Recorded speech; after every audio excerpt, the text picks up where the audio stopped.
On the night of November 3rd, 1885, Edward Emerson Barnard was scanning the sky near Psi with a 6-inch refractor in Nashville, Tennessee when he noticed something faint. He wrote it up simply.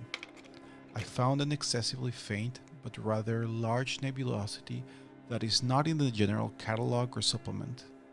This nebula lies a short distance following the south of a 9th magnitude star. It seems to be extended somewhat. It is probably about half a degree long. This requires the lowest power and cannot be seen by direct vision. It is only by directing the vision slightly to one side of its place that it is possible to see it. It then flashes out feebly. He had to look away from it to see it. Look directly and it disappears. The center of the retina could not register it, only the periphery, where the rod cells are denser, could pick it up. Averted vision. It is one of the first things you learn as a visual observer, that the sky is full of things you cannot see head-on, that some objects only appear when you stop trying to look at them directly. For years I observed the sky this way, looking through an eyepiece, letting my eyes adjust, trying to catch faint structures at the edge of perception. Most of the time, objects like this one were not really there, just hints, a slight brightening that might be real or might not. Barnard was better at this than almost anyone, but even he could only see half a degree of faint nebulosity. He gave it no special name. It entered the new general catalog as entry 1499 and stayed there largely unremarkable. The region of the sky was there, of course. What he wrote down was what he could see. Growing up, Barnard had almost no formal schooling. Born 3 months after his father died, raised in poverty in wartime Nashville, he went to work at 9 in a photographic studio. He stayed there for years, learning optics, exposure, chemicals, and practical management of light. In 1876, he bought a 5-inch telescope for $380, about 2/3 of his annual income. He hunted comets because a patron offered cash prices and he needed money. The discoveries built his reputation and led him eventually to Vanderbilt University. And his craft turned out to matter because astronomy was changing. Photography had been part of the field for decades, but its role was becoming more central, more systematic, more precise. Instead of relying on what the eye could register in a single glance, astronomers were beginning to rely on what could be accumulated over time. A photographic plate could gather light for minutes, then hours. Faint structures that never fully resolved visually began to take form. Barnard understood photographic processes in a way most university-trained astronomers did not. His years in the portrait studio turned out to be exactly the right preparation for a field that did not yet know it needed those skills. A particular skill meeting a particular need at a particular moment. 2 years after recording NGC 1499, Barnard left Nashville for California. He had been offered a position at the new Lick Observatory on Mount Hamilton. In 1892, he discovered Amalthea, a moon of Jupiter and the last moon of any planet found by direct visual observation. After that, the camera mostly replaced the eye. Barnard witnessed and helped bring about the end of one way of seeing and the beginning of another. And the sky, as a result, was not quite the same sky. Long exposures showed more than Barnard could fix in a single glance. What had appeared as a faint patch became extended, uneven, structured. NGC 1499 was no longer just half a degree of uncertain brightness. It stretched across more than 2 degrees with gradients and filaments that could be followed. In 1891, a German astronomer named Friedrich Simon Archenhold photographed NGC 1499 from a place near Berlin. He called it an extended nebula. He showed that the nebula was far larger than the catalog described, but he did not call it California. In 1920, Edwin Hubble studied its spectrum and described it as a mass of faint nebulosity sprawled over a space of sky 2 degrees by half a degree. He called it NGC 1499. In 1937, Marcel de Kerler, working at a station of the Paris Observatory in Provence, published a photograph of the same object. He described its filaments, its extent, its difficulty. He called it NGC 1499. None of them saw California in it. They saw a nebula. The earliest appearance of the California Nebula I was able to find is in a May 1945 issue of Sky and Telescope. NGC 1499 is described as the famous California Nebula, named for its striking resemblance to the outline of that state. The article refers to a photograph taken by Nicholas U. Mojal at the Crossley 36-inch refractor at Lick Observatory on February 9, 1940. The image appeared on the back cover. Readers of that issue, amateur astronomers, observatory staff, enthusiasts, would have seen the photograph, read the name, and taken the two together. The phrase "the famous California Nebula" suggests it was already known that way in some circles, likely around Lick and among American observers. But it was likely this appearance in sky and telescope that brought the name into wider circulation. The resemblance, however, is not clear. It depends on how the nebula is rendered, which wavelengths are emphasized, how contrast is stretched. In infrared, the structure looks different, less like an American state, more like two long parallel bands. The gas does not change, the likeness does. And yet, the name remains. Why California? Not because the resemblance is uniquely compelling. One could just as easily call it the Racer, or the Sail, or the Peru Nebula, if it has to be a geographic shape. But by the time the name appears in print, California is already among the most visible forms in the culture. A famous coastline, a site of major observatories, a place of migration, wealth, cinema, agriculture, leisure, invention. It is a shape people recognize.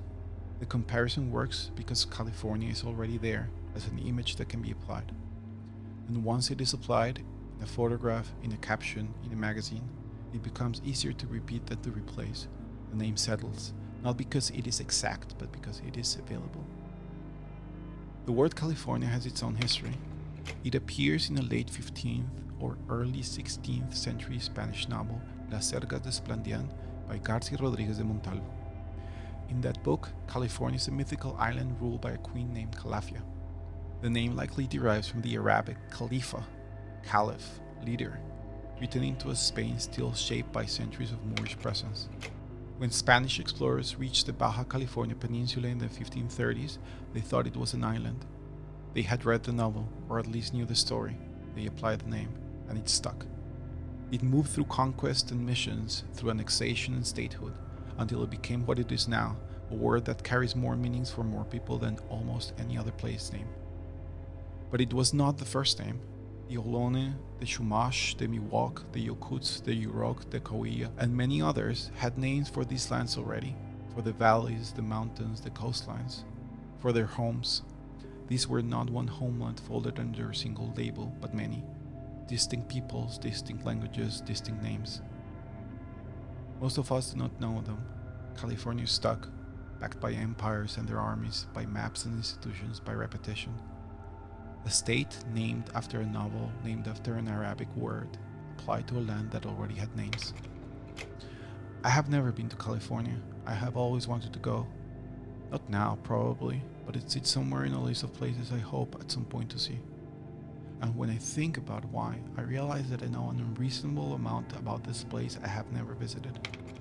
I know Big Sur and Yosemite, the Golden Gate. I know about Bukowski drinking his way through Los Angeles, and Steinbeck writing about the Salinas Valleys. I know the Beach Boys and Black Flag and Tupac.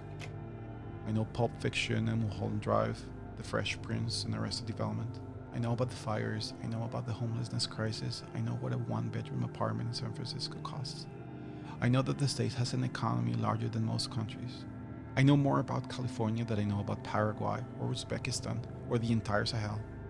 Not because it matters more, because it is more present. Its images, its stories, its symbols have been circulating for a long time and more widely than almost anything else.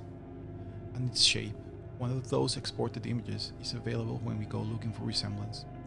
NGC 1499 is an H2 region, hydrogen gas ionized by the ultraviolet radiation of a single star, Xi Persei, also known as Menkib.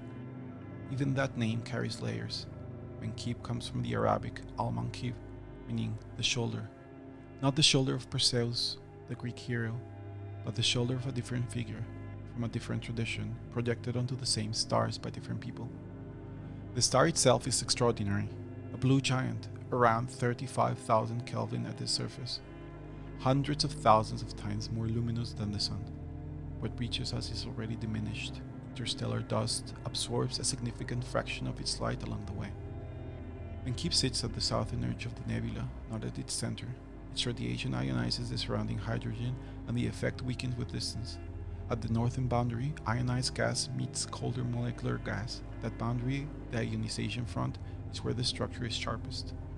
Behind it lies the California molecular cloud, a vast mass of cold gas comparable in scale to the Orion complex.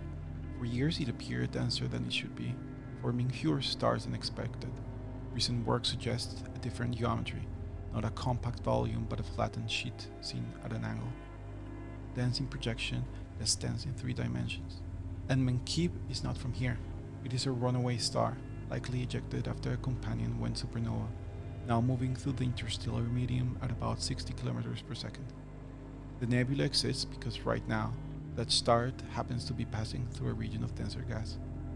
When it moves on, and the gas will recombine, the glow will fade. This is not a structure, it is an interaction, and it is temporary. I did not think about any of this when I first tried to image it. For years, I observed visually, learning how to see, letting objects emerge in the darkness, slowly, if they emerge at all. Then, a few months ago, I started taking photographs. You point the camera attached to the end of the telescope. You begin an exposure, and slowly something appears, not because it suddenly exists, but because you are letting light accumulate. Minute after minute, hour after hour, a shape forms, and when you stack these images together, something that was mostly invisible becomes visible. It is a different way of seeing, the one Barnard stood at the edge of. Before it, the sky contained what the eye could hold in a single moment. After it, the sky extended to whatever photographic plate or sensor, given enough time, could gather. But the shape that appears is not just a matter of light, it is also a matter of recognition. Barnard saw a faint smudge, Archenhold saw a larger extent, Hubble saw its spectral lines, the Carolier saw filaments, Mayal made a photograph that someone saw California in. It could have been different under other circumstances, another name, but California was already there, available, luminous, widely known, a shape that could be recognized. And once it was recognized, it was repeated, and once it was repeated, it became difficult to see it otherwise. The California Nebula is a region of gas briefly illuminated by a passing star. The arrangement will not last, the star will move on, the gas will recombine, the glow will fade. The name may last longer. It has been printed, repeated, taught, shared. It appears in catalog, in software, in guides. It is how the object is known and experienced. I have never been to California, and maybe I never will, but the name is there whenever I turn to this part of the sky. Barnard had to look slightly away from the nebula to see it at all. A century and a half later, I see it in front of a screen, and what appears, almost immediately, is the outline of a place I have never walked.